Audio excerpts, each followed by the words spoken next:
মাথা ঠিক তো সব ঠিক, নেতৃত্ব ঠিক তো সব ঠিক।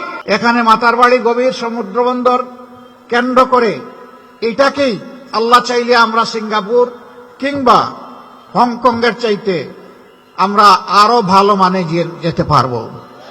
আমাদের দেশের মানুষ অনেক ভালো, বিশ্বের একটা বড় প্রসিদ্ধ দেশ 14 ঘন্টার জন্য তাদের ইলেকট্রিসিটি ফেল করেছিল, সেখানে 14 ঘন্টার ভিতরে 700 ব্যাংক ডাকাতি হয়েছিল,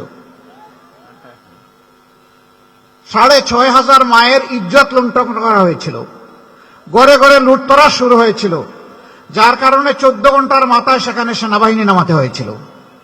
আর আমাদের দেশে 24 সালে 5ই আগস্ট 5, 6, 7, 8 এই 4 দিন বাংলাদেশে কোনো সরকার ছিল না। ব্যাংক ডাকাতি হয়েছে, ঘরদুয়ার লুট হয়েছে, দোকানপাট খালি করে ফেলা হয়েছে, মানুষ খুন হয়েছে, মাদের ইজ্জত লুণ্ঠন হয়েছে, কিছুই হয় নাই। আমাদের মানুষ অনেক ভালো, আমাদের মাথাগুলা পচা পচা। এই সমাজ এবং দেশের নেতৃত্ব যারা দিয়েছে তারা পচা, কিন্তু আমাদের জনগণ ভালো।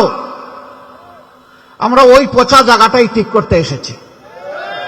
মাথা ঠিক তো সব ঠিক, নেতৃত্ব ঠিক তো সব ঠিক। অ্যান্টি স্লিপারি টেকনোলজি ও সফট টেক্সচারটাই নরম ঘাসের স্পর্শ, সাপোর্ট গ্রাস ম্যাট, নান্দনিকতার ছোঁয়া।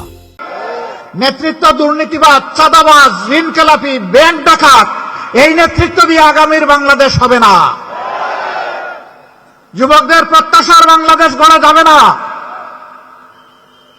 যাদের চরিত্র বল আছে, যাদের মধ্যে সততা আছে, দেশপ্রেম আছে, যারা মানুষের সাথে লেগে থাকে সুখে দুঃখে, যারা বসন্তের কোকিল নয়, বাংলাদেশ গড়া হবে তাদেরকে দিয়ে ইনশাআল্লাহ।